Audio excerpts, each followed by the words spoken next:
चिड़िया और बंदर की कहानी सुनी है? तो गर्मी के दिन थे, चिड़िया को पता है बारिश आएगी, तो इस समय पे बारिश आती है, उससे पहले ही उसने घोंसला तैयार कर लिया।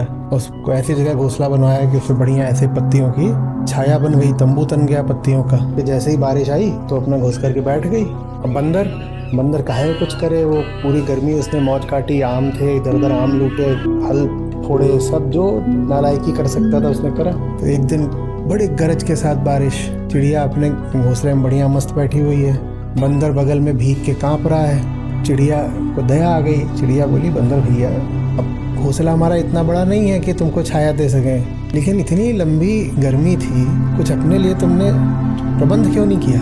बंदर खिसिया गया, एक तो हम कांप रहे हैं, ऊपर से ये ज्ञान दे रही है। साइज देखा है अपना पड़की, और एक हाथ हमारा बंदर ने उसका घोंसला तोड़ दिया। तो 95% ऐसे होते हैं, इनको ज्ञान दोगे तो खिखिया के तुमको ही खाने दौड़ेंगे।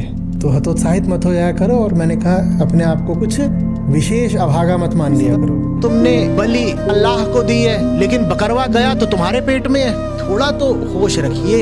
एक बेजुबान निरीह जानवर को पकड़ के काट दिया, उसका मांस पका के खा गए, इससे कौन सी परम सत्ता आपको आशीर्वाद देने वाली है? बताइए जरा।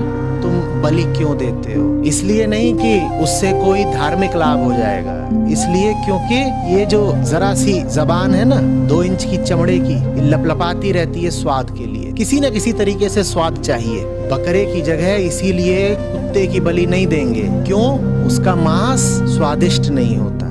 पशु बलि धर्म के बिल्कुल विपरीत है, चाहे वो कोई भी धर्म।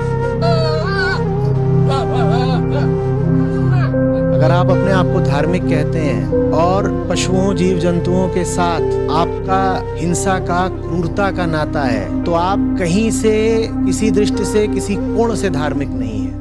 अभी काम कर रहा था, एक देवी जी आई, छोटा एक 4 महीने का बच्चा, बोली इसको सर पे हाथ रख दीजिए और कुछ कह दीजिए। अंग्रेजी में बात कर, अच्छा लगा। मैंने पहली बार किसी माँ को अपने बच्चे को बोलते ये सुना, this guy, can you say something to this guy. मुझे अच्छा लगा। वो तो सो रहा था वैसे भी ऐसे, अब इसको क्या बोलूंगा, आपको बोल देता हूँ। मैंने कहा इसको जिसे आप प्यार कहती हैं वो कम दीजिएगा, इज्जत ज्यादा दीजिएगा। Uphold his dignity.